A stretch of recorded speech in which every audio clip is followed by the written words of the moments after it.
Hello hello నమస్తే అండి.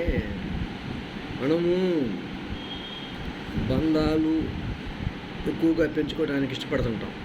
అంటే మన బంధువులు, తర్వాత మన బంధువులు దూర బంధువులు అందరితోటి మనం మంచిగా ఉండాలని, అందరితోటి సంబంధ బాంధవ్యాలు కొనసాగించాలని, అందరితోటి మనము మంచిగా వాళ్ళు మన గురించి ఎవరైనా అడిగితే వాళ్ళు మంచిగా మన గురించి చెప్పటానికి మనం ఎక్కువగా ప్రయత్నిస్తూ ఉంటాము.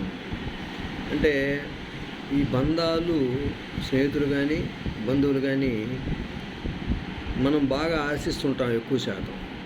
కానీ మనకి ఎప్పుడైనా బాధలు కలిగేది బంధాల వల్లనే.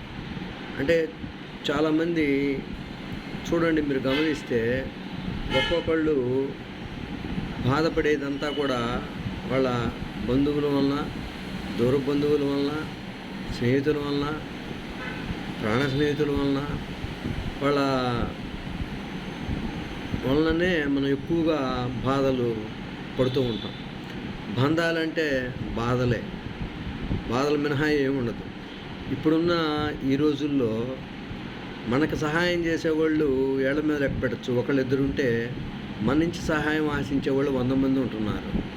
ఈ విధంగా అందుకని మనము అటాచ్మెంట్ అంటారనమాట. వాళ్ళతోటి అటాచ్మెంట్గానే ఉంటూ సేమ్ టైము వాళ్ళకి మనం ఏదో సహాయం చేస్తామని ఆశ కల్పించడం అలాంటివి లేకుండా మనమేదో మా అవసరం వచ్చినప్పుడు వాళ్ళని సహాయం అడుగుతామనే ఆలోచన లేకుండా వాళ్ళతోటి మనం మెయింటైన్ చేయగలగాలి.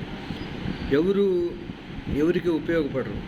ఎందుకంటే ఒక 1,000,000 సంవత్సరాల నుంచి పరిశీలిస్తే సమాజ పోకడల్ని వాళ్ళ తల్లిదండ్రుల ఆస్తులే కానీ ఇతరుల నుంచి మనకి వేరే వాళ్ళకి తల్లిదండ్రులని కాకుండా, పూర్వీకుల నుంచి కాకుండా ఆస్తులు రావటం కానీ ఏమీ జరగలేదు. అట్లానే సహాయం చేసేవాళ్ళు కూడా ఎవరో మన వాళ్ళు అనుకున్న వాళ్ళు ఒకళ్ళిద్దరు తప్పితే సహాయం చేసేవాళ్ళు కూడా ఎక్కువగా ఉండరు. మనం ఎందుకని నేను అనేది బంధుత్వాలు కొనసాగించాలి, వాళ్ళతోటి బాగుండాలి. ఏదో పెళ్ళిళ్ళకి పోవటం, ఎవరన్నా ఏదైనా చావు కబుర్లు వచ్చినప్పుడు వాళ్ళని పోయి కలిసి రావటం అన్నీ చేయాలి. కానీ వాళ్ళే మనకి ప్రాణం, మనం వాళ్ళకి ప్రాణం అనే భావన మాత్రం తొలగించుకోవాలి. దాన్నే అటాచ్మెంట్ అంటారు. ఆ విధంగా కొనసాగిస్తే ఆ స్నేహాలు కొనసాగుతాయి, బంధాలు కొనసాగుతాయి.